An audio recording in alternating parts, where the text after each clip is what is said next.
a meternos en esto. Elecciones del domingo se dieron en Chile. Se impuso el candidato de la ultraderecha, José Antonio Kast, con el 27,91% de los votos y superó de esa forma al candidato de la centroizquierda, Gabriel Boric, que logró el 25,83% de los sufragios. A su vez hubo otro candidato, quizás tuvo menos impacto acá al menos, su campaña previa, ¿no?, que había sido Franco Parisi, terminó tercero con el 12,80% de los votos, que es un candidato caracterizado como populista, ¿no? Se presentó como outsider, pero mantiene también un programa bastante derecha en sus planteos, ¿no? Hacia dónde orientó los planteos de su campaña. Bueno, ¿cómo leer estos datos, estos resultados, sobre todo a 2 años de la rebelión de octubre del 19, ahí en Chile? Y para eso estamos con Lester Calderón, que es trabajador minero de la región de Antofagasta, candidato a diputado por el Partido de los Trabajadores Revolucionarios, que integró el Frente por la Unidad de la Clase Trabajadora en estas elecciones. A ver qué nos cuenta, qué nos dice de este resultado. Buenos días, Lester. Leo Amendola y Lucía Ortega, te saludamos. Hola, Leo, muy buenos días. Hola, Lucía, ¿cómo están? Bien, buenos días. Muy bien, gracias por atendernos ahí con los resultados todavía en caliente, ¿no? Procesando un poco. Y en este primer panorama que mencionábamos, 28% de Kast, los votos de la derecha tradicional de Sichel, que está auspiciado por Piñera, ¿no? y de figuras como Parisi, en total se llevan algo así como el 50% de los sufragios, de los votos. ¿Qué primer análisis se puede hacer de esto?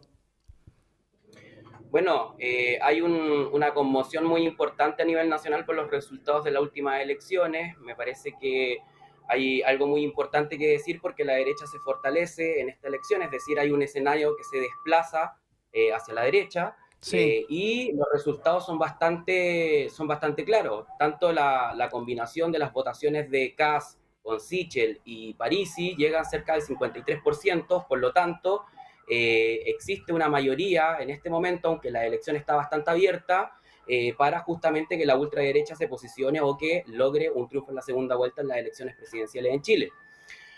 Ahora, me parece muy importante que en este sentido la discusión en Chile hay que tratarla desde el año 2019, desde la rebelión hasta las elecciones presidenciales. Corrió mucha agua abajo del puente, y eso implica también de que también hubo una operación por parte del régimen, de los grandes medios, de los empresarios, que jugaron también a una polarización, en particular la exacerbación de la discusión y de las tendencias que contraponen el orden versus la violencia, y al mismo tiempo hay una discusión abierta también sobre que tanto la operación del régimen como de los grandes medios y los grandes empresarios, que trataron justamente de polarizar la discusión y el debate presidencial, llevó también a una discusión a nivel nacional que no solo implicaba una reacción también a las movilizaciones que iniciaron en el 2019,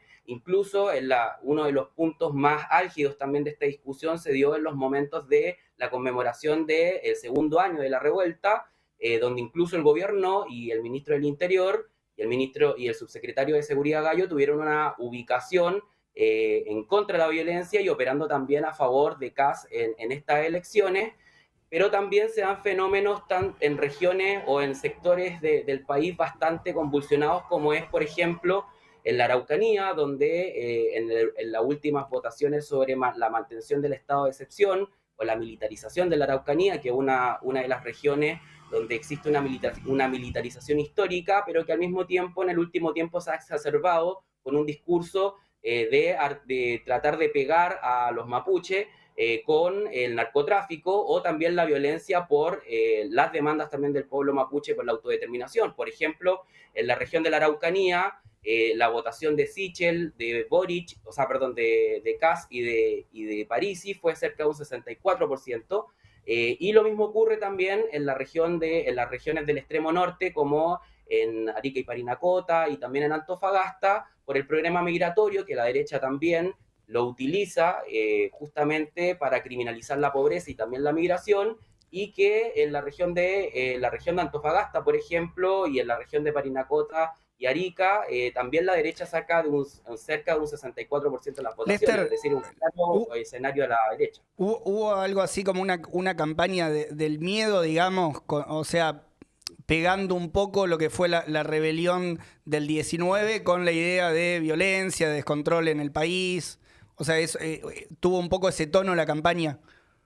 Sí, tuvo un tono de, como te decía, tuvo un tono de reacción hacia las movilizaciones, y esto, como te decía, se polarizó también con la conmemoración de los 2 años de la rebelión, es decir, hay una contraposición muy clara en torno a orden y violencia. Mm. Y también, como te decía, con fenómenos también en la Araucanía y también en el norte con la migración, es decir, estos tres elementos configuran también un desplazamiento a derecha y una reacción también a la rebelión de octubre.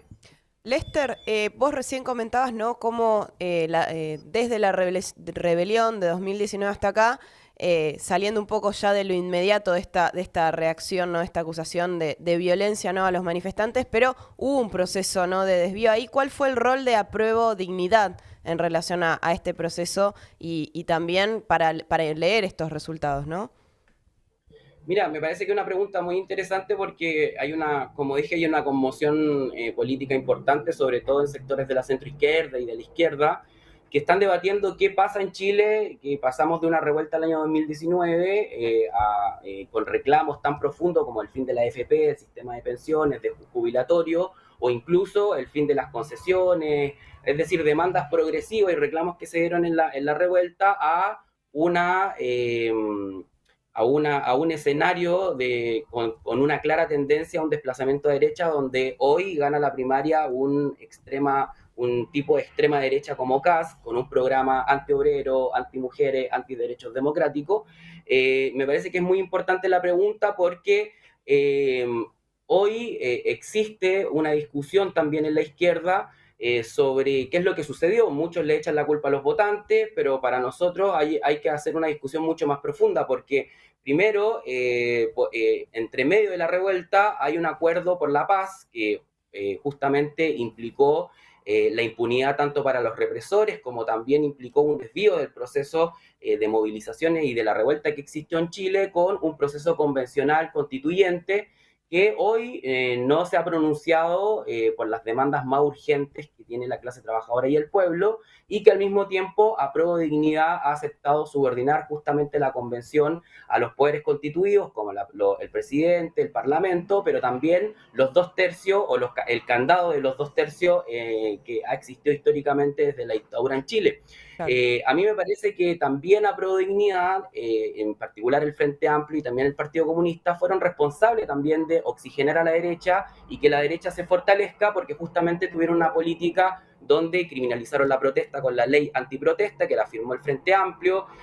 Al mismo tiempo, el Partido Comunista y las grandes organizaciones de masa, en particular en el movimiento obrero, donde dirige el Partido Comunista, no tuvieron ninguna respuesta tampoco a los ataques de la derecha, como por ejemplo los cerca de 3 millones de despidos que hubieron en pandemia. Lester, ¿cómo explica el Frente Amplio, en este caso Apruebo Dignidad, por ejemplo, la firma de la ley antiprotesta? ¿Con qué argumentos? O sea, la discusión del Frente Amplio es que aprobaron la ley en general, pero en realidad, o sea, hay una legislación en general que era sobre, en particular, se podía legislar en torno en particular a la quema de los pequeños locales, empresarios, pero que en última terminó en una ley bastante criminalizadora de la protesta, que ha implicado también que hoy existan más presos políticos hoy en las cárceles en Chile, pero en realidad la postura del Frente Amplio siempre ha sido que solamente legislaron en general y no en particular esta ley que en última criminaliza la protesta. Claro, claro. Estamos en comunicación con Lester Calderón.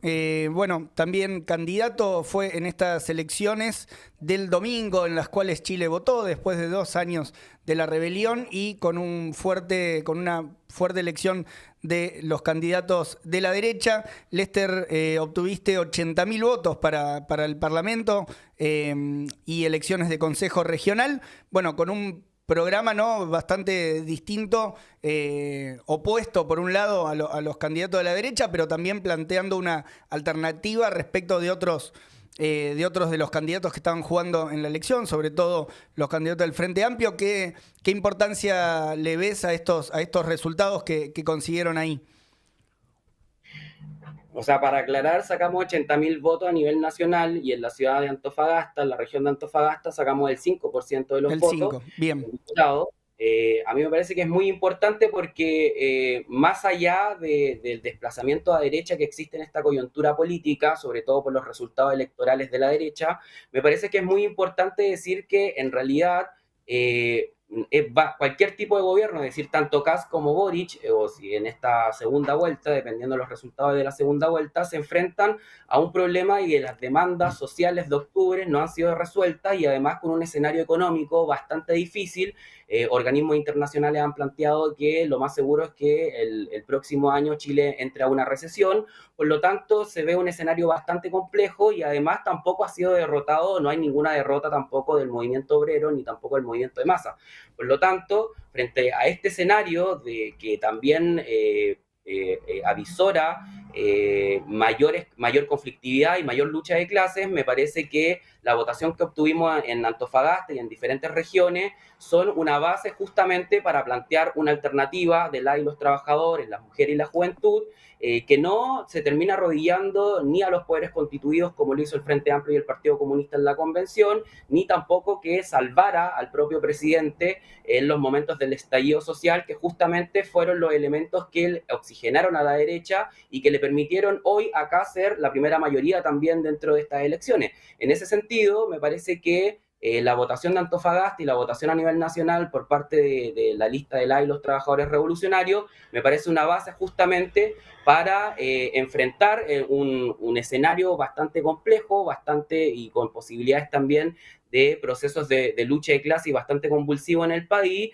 y en ese sentido creo que nosotros hemos hecho una campaña bastante amplia con votaciones en sectores populares de la clase trabajadora y poblacional en la región de Antofagasta. En los últimos días de las elecciones nos llegaron miles de mensajes de apoyo, independientemente de los resultados, que implica que no hayamos sacado ningún parlamentario. Nos parece que es un espacio muy importante para fortalecer una izquierda que no trance, que no oxigena a la derecha y que permita justamente llevar hasta el final nuestras demandas y nuestros reclamos contra la herencia de la dictadura, pero también para poder discutir cómo se va a enfrentar a la derecha si es que sale Kast, en el sentido de fortalecer también la unidad de la y los trabajadores y los sectores populares en contra de un posible gobierno de un ultraderechista como Kast. Como Kast.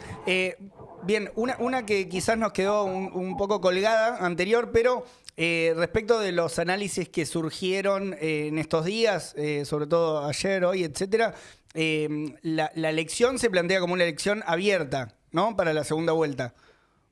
Sí, está bastante abierta y con un escenario bastante, o sea, digo, es un escenario abierto, pero lo más seguro es que la derecha pueda obtener, o una de las grandes posibilidades es que la derecha pueda salir en la segunda vuelta, pero me parece algo muy importante, es que aún no está definido tampoco, porque, por ejemplo, organizaciones del movimiento obrero, organizaciones del movimiento feminista o de los movimientos, han comenzado a hacer toda una campaña en contra de Kast, pero al mismo tiempo hay una fragmentación del voto de Parisi, que fue la sorpresa dentro de estas elecciones. Por ejemplo, en la ciudad de Antofagasta sacó cerca del 33%, y emergió como fenómeno político. Antes no existían y hoy, por ejemplo, tienen 6 diputados a nivel nacional y 2 son de la región de Antofagasta. Entonces, me parece de que también hay una fragmentación del voto Parisi, porque Parisi sacó un 13%, ustedes lo decían al comienzo del programa, pero no, o sea, por lo que se dice, no todos votan a Kast. Es decir, creo que hay una fragmentación de cerca de un 44% del voto de Parisi que se podría ir, por ejemplo,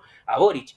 Eso está por verse, y también hay que ver el fenómeno de la abstención también de estos sectores y de la abstención general. Por ejemplo, en estas elecciones también participaron solamente el 43,34% de los electores, es decir, también en una fragilidad del sistema político bastante profunda. Claro. Bueno, Lester Calderón, candidato a diputado por Antofagasta, por el PTR, por el Partido de los Trabajadores Revolucionarios de Chile, con una primer visión, un primer análisis de lo que dejó la campaña y la elección, sobre todo del domingo ahí en Chile, y lo que se viene también. Te agradecemos mucho por tu tiempo, Lester, y por esta información de primera mano desde ahí. Muchas gracias, compañero, que esté muy bien. Nos estamos viendo. Gracias, un abrazo. Lester Caldas.